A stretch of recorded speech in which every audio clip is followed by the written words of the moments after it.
If you're looking for your next binge-worthy show, all roads lead to Patal Lok, no pun intended. When I stumbled upon filmmaker Anurag Kashyap's tweet that was full of high praise for Patal Lok, an Indian web series on Amazon Prime, I was pleasantly surprised to find my next binge watch. Amazon's search and discovery functions are so broken and non-user friendly that often shows and movies slip through the cracks. So I was glad that this tweet was on my timeline.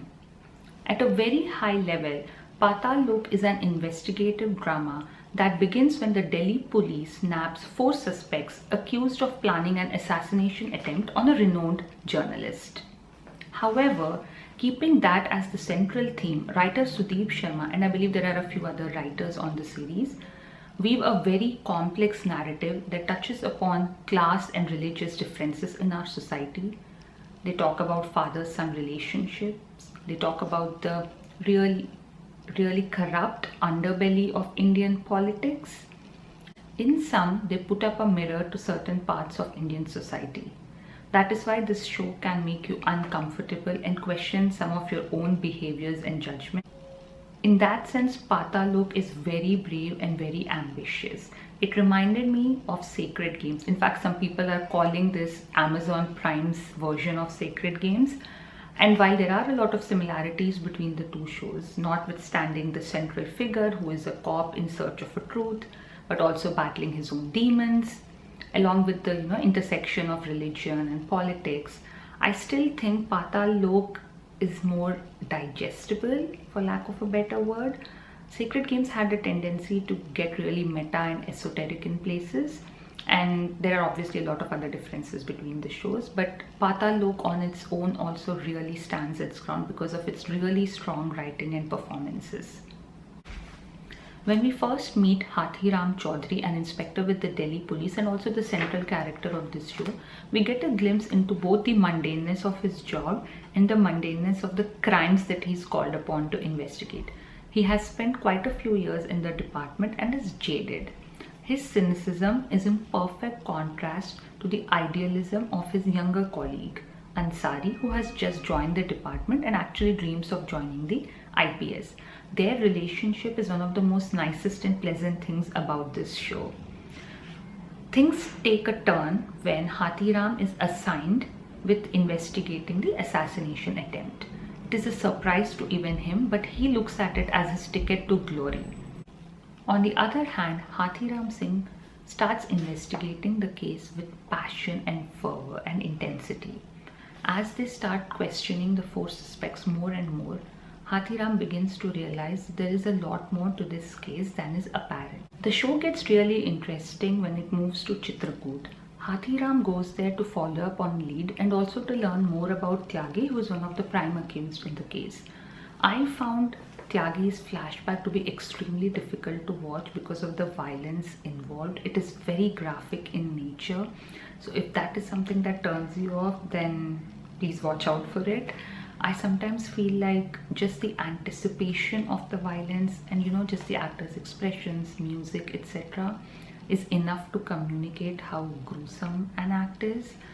But anyways, the director chooses to show things and it's just very difficult to digest.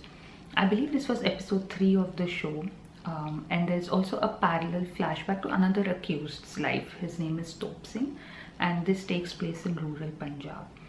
I found this to be actually even worse to watch, not just because of the caste issues and the complexities and the violence involved, but just the violence against the woman. There's an entire stretch about it which hit me so hard that I had to take a break from the show, and I was like, I'm not going to watch it for a couple of days and then come back to it.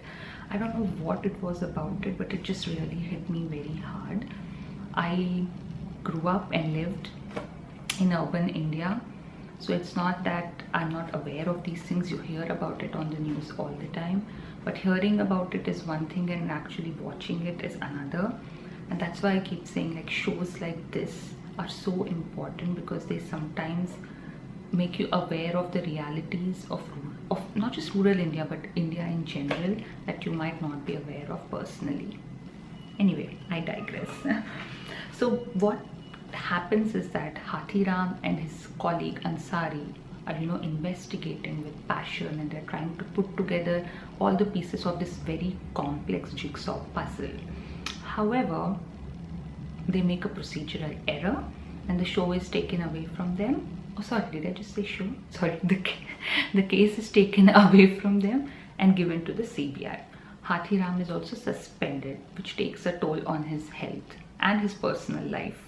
You see dark circles appearing under his eyes because of all the drinking and lack of sleep and all the, mental gymnastics he's doing to piece together this case.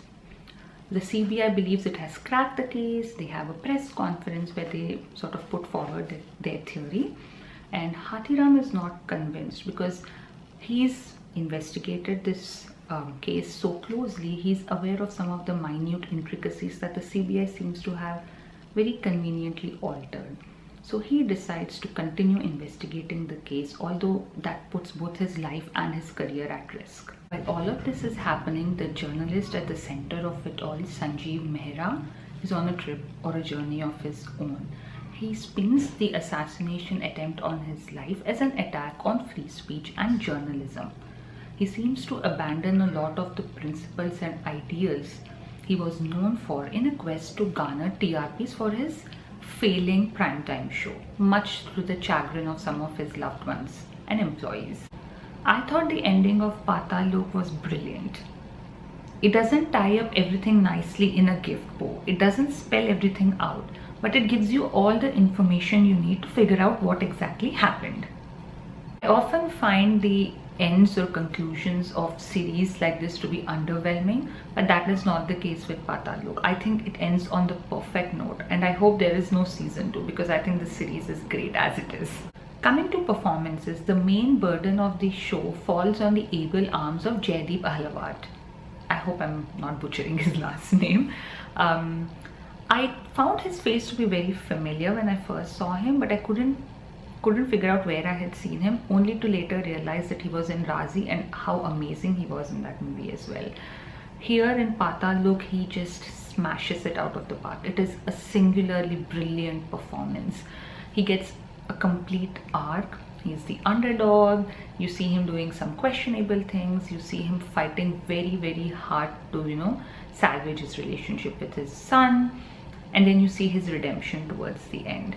It's just beautiful that an actor of his caliber has gotten the opportunity to play a role like this, and he does it full justice. Finished the show, I sort of scrolled down to see some of the reviews that were left there, and all the reviews that were negative or gave the show lower stars had one common comment, which was it is Hindu phobic.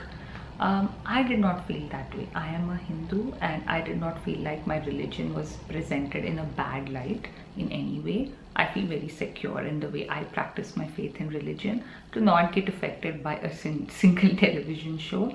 I think at the end of the day, any TV show is the director's vision. It's their interpretation and their desire to tell a story a certain way, and we should take it for what it is. It can inspire us, it can move us, it can force us to think, but it cannot fundamentally change anything unless we allow it to. Highly recommend that you guys check it out with an open mind.